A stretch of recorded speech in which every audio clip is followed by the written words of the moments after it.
Welcome back to Quick Bits. Today we have an overview of week 2 of the Commonwealth versus Karen Reed and, well, a reply in the Scandavol of it all. Let's get into it. I'm legal analyst Emily D. Baker. This is the Quick Bits, where I break down just the main points of the pop culture and entertainment cases I'm currently covering on YouTube and the Emily Show podcast. Let's get into it.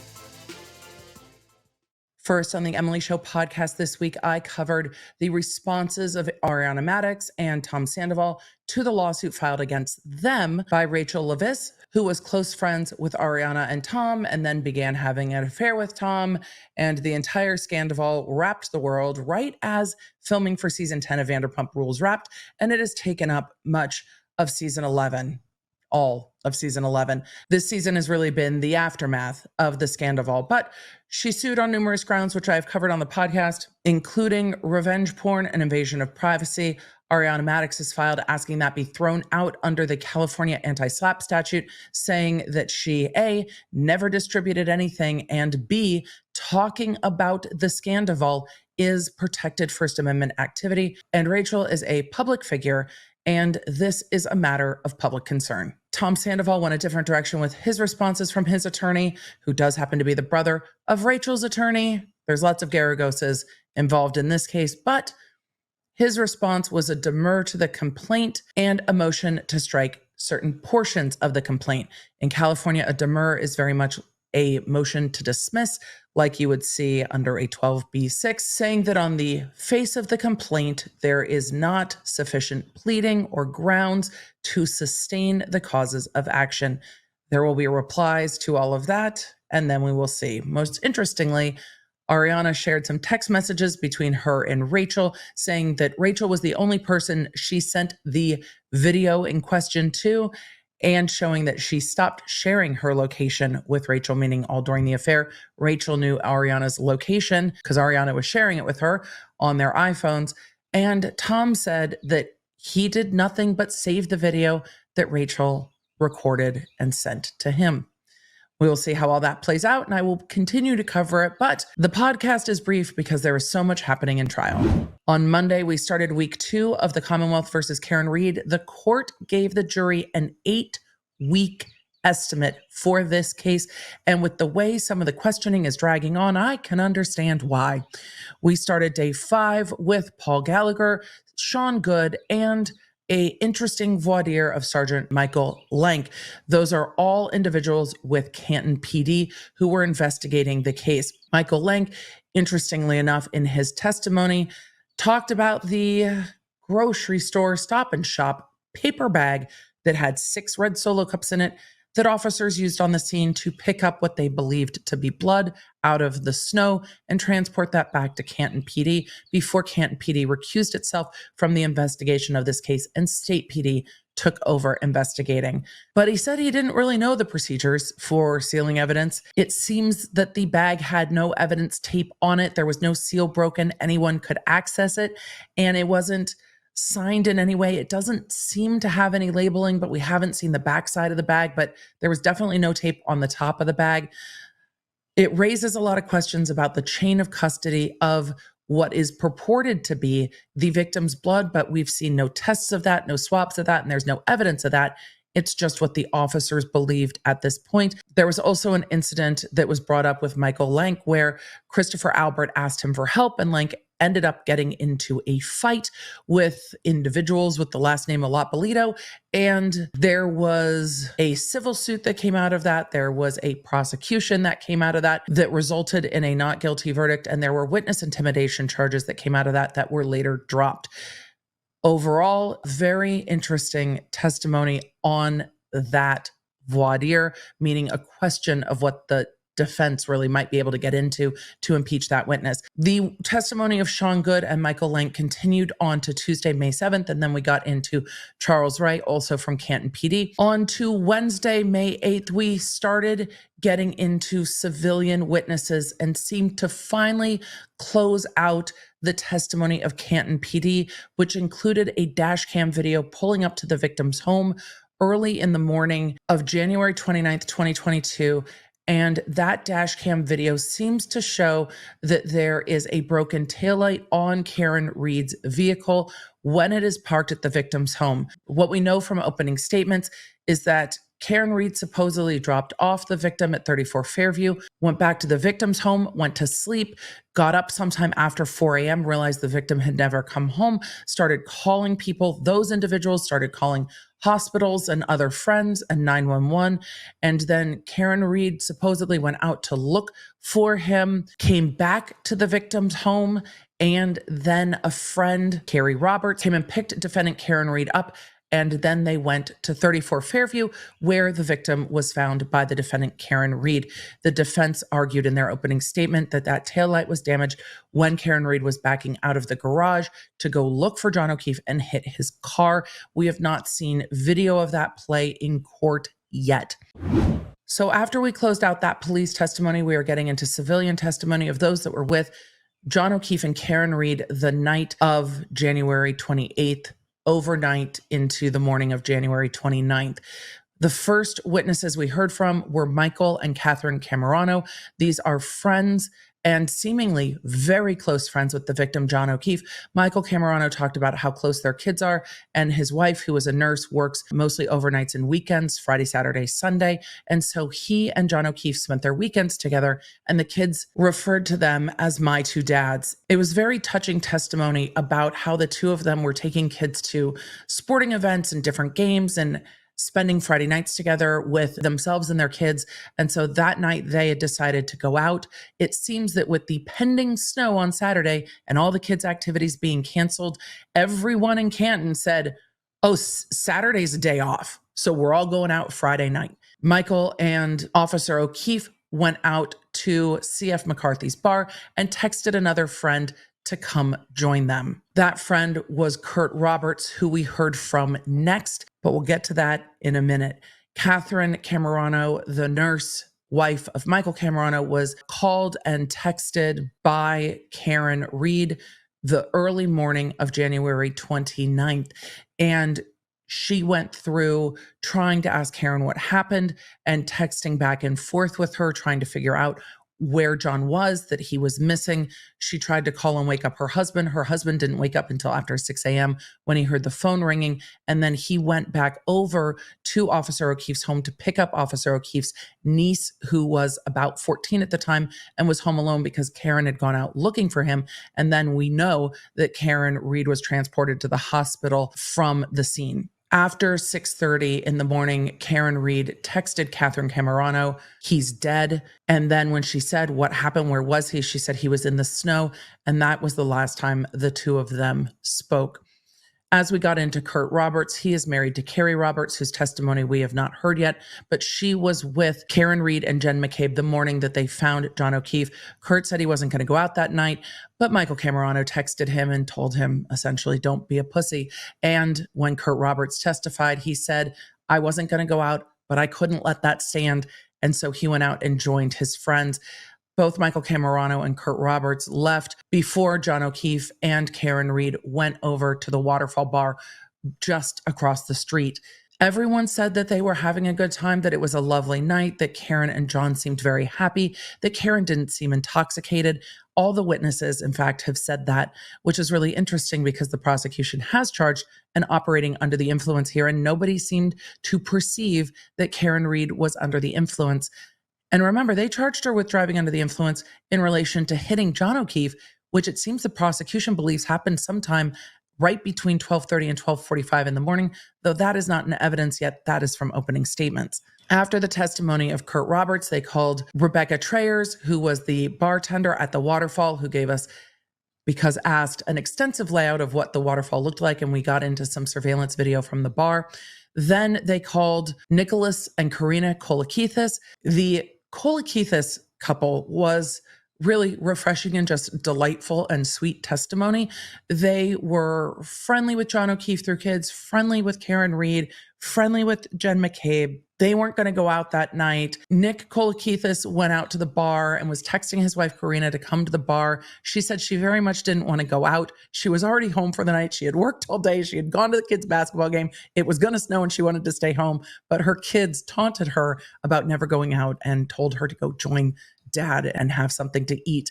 And the testimony that both of them really clarified was that it was Jen McCabe who was kind of putting her arm around Karen Reed and saying, come with us after, or you're coming with me, after everybody was winding down from the waterfall. And it was Jen McCabe who was encouraging Karen Reed to go over to her sister, Nicole Albert's home.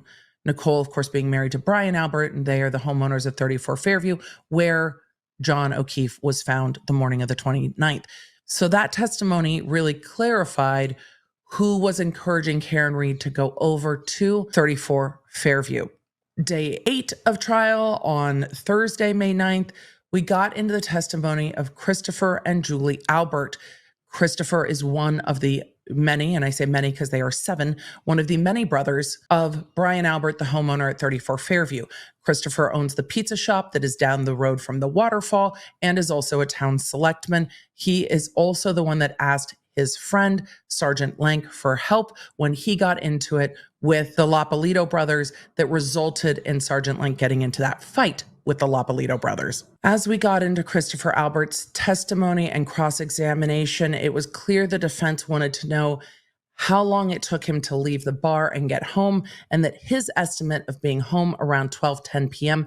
is not consistent with when he's seen on video leaving the Waterfall bar.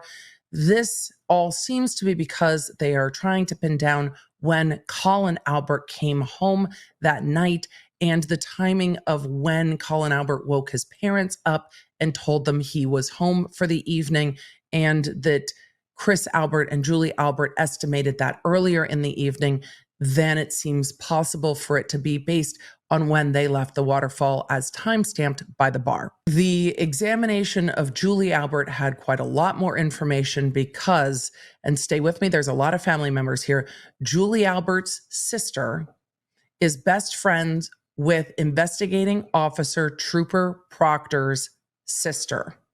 So Julie Albert, wife of Christopher Albert, brother of the owner of 34 Fairview, Brian Albert, her sister is besties with Trooper Proctor's sister. And in fact, Julie Albert had provided childcare for Trooper Proctor's sister. Trooper Proctor is the investigating officer in this case and seems to be very close with at least these members of the Albert family at this time. Will that develop more? I'm sure that it will. But we also learned that Julie Albert, after interviews with law enforcement, called Trooper Proctor on his personal cell phone. And Julie Albert said that she very rarely speaks to Courtney Proctor, the sister, on the phone.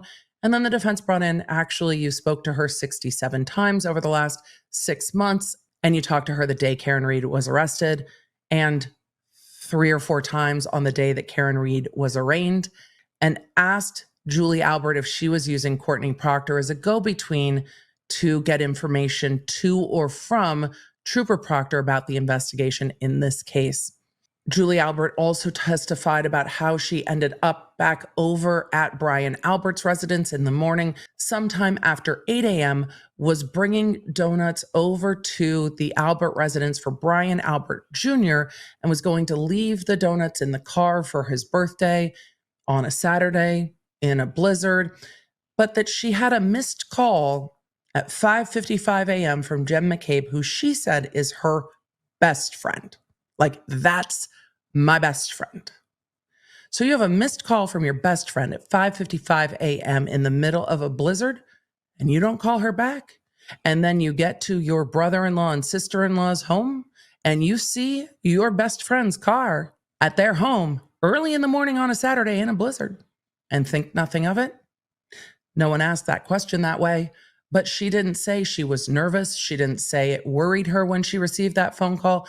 And I found it to be kind of odd that she just thought nothing of the fact that her best friend Jen McCabe's car was there, remembering that Brian Albert's wife, Nicole, is Jen McCabe's sister. So yes, Julie Albert is best friends with her sister-in-law's sister. I know.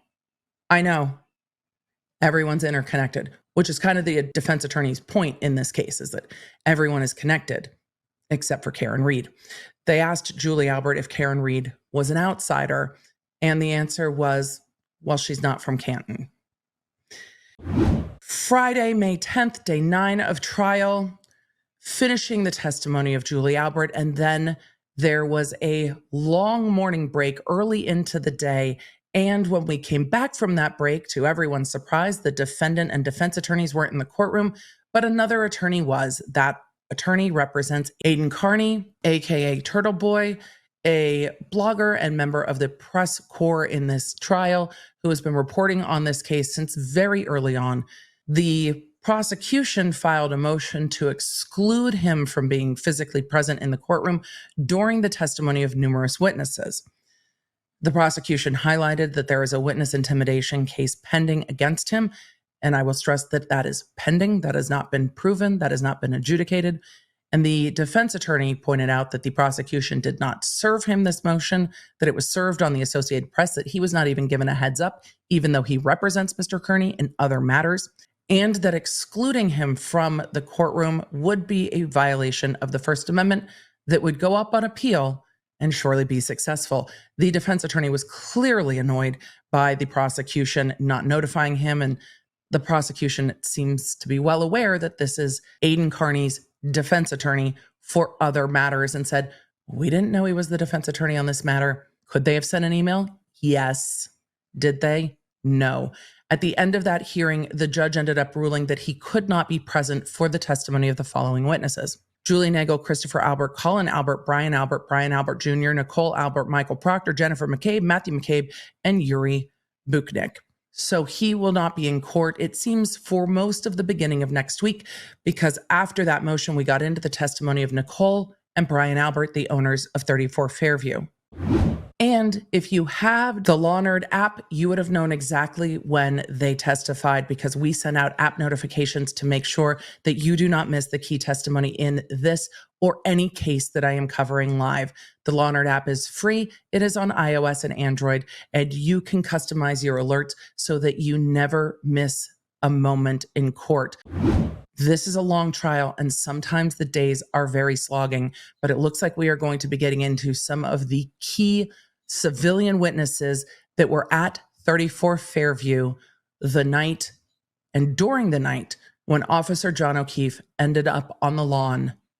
We still don't know how he ended up there, but now we're getting into the testimony of those that were in the house that night and what they did the next morning, which was not come out of the house, by the way. Nicole Albert was witness 25 for the Commonwealth, and the cross-examination got very fiery about the dog Chloe, who has been rehomed to Vermont. And Nicole Albert said Chloe was dog aggressive, but on cross-examination, there had been an incident where the dog had bitten someone, and that individual was transported to the hospital. The testimony was that the dog Chloe escaped from the backyard. Chloe is a German Shepherd.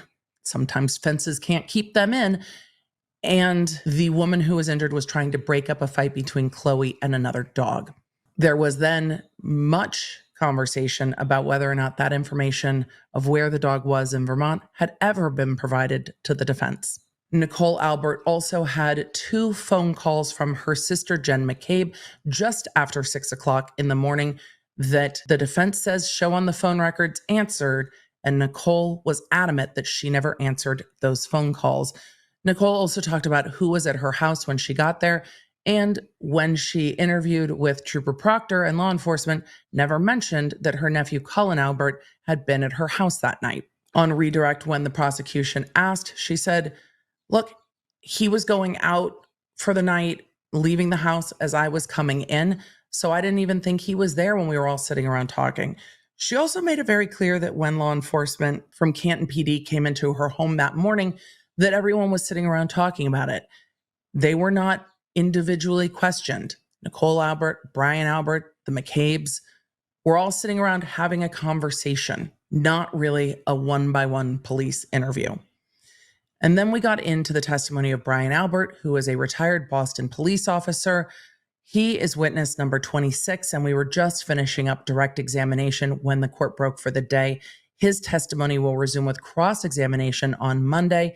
Interestingly enough, he did not back away from his relationship to his family, their friends, what he had been doing that day, that night, his friendship with Brian Higgins, being at the Waterfall Bar, who he saw when he got back to his house. But he also said that the dog Chloe was up in the bedroom with them, and that the leaf blower in the lawn, the lights from the police cars, the lights from the fire truck, the lights from the ambulance, none of this seemed to bother the dog. The phone ringing at 6 a.m., apparently not a peep. So both Nicole and Brian Albert testified that they did not wake up Saturday morning until Jen McCabe came bursting into their room. Things I found interesting is, one, Jen McCabe was comfortable bursting into the room of Brian Albert sometime after 6 a.m. in the morning on a Saturday, after everybody had been up till after 2 a.m. the night before, when he is both former military and a law enforcement officer. Also, that the doors of 34 Fairview were just unlocked at night, but at this point, there don't seem to be any ring cameras, security cameras of any kind on the home. And that, again, raised a bit of an eyebrow with me. And that Chloe, the German Shepherd, didn't seem to have any response to Jen McCabe bursting into their room, hysterical. Different from how she was described by all of the law enforcement on scene, who only said that Karen Reed was upset and that the other women with her, Jen McCabe and Carrie Roberts, were pretty calm. And that's what we heard on the 911 calls that each of those women made as well. The testimony is going to continue to be interesting. Don't miss a moment of court with the Law Nerd app. Law Nerd, that was the quick bits. I will see you in the next one. For deep dives into the stories that I covered here, you can find them on my YouTube channel at The Emily D. Baker and The Emily Show podcast. I stream every Tuesday and Thursday. The podcast goes live on Wednesdays. And if you want to stay in the loop with everything I'm doing, receive the fastest notifications out there, and get more Law Nerd community, join me at lawnerdapp.com, our free app for iOS and Android.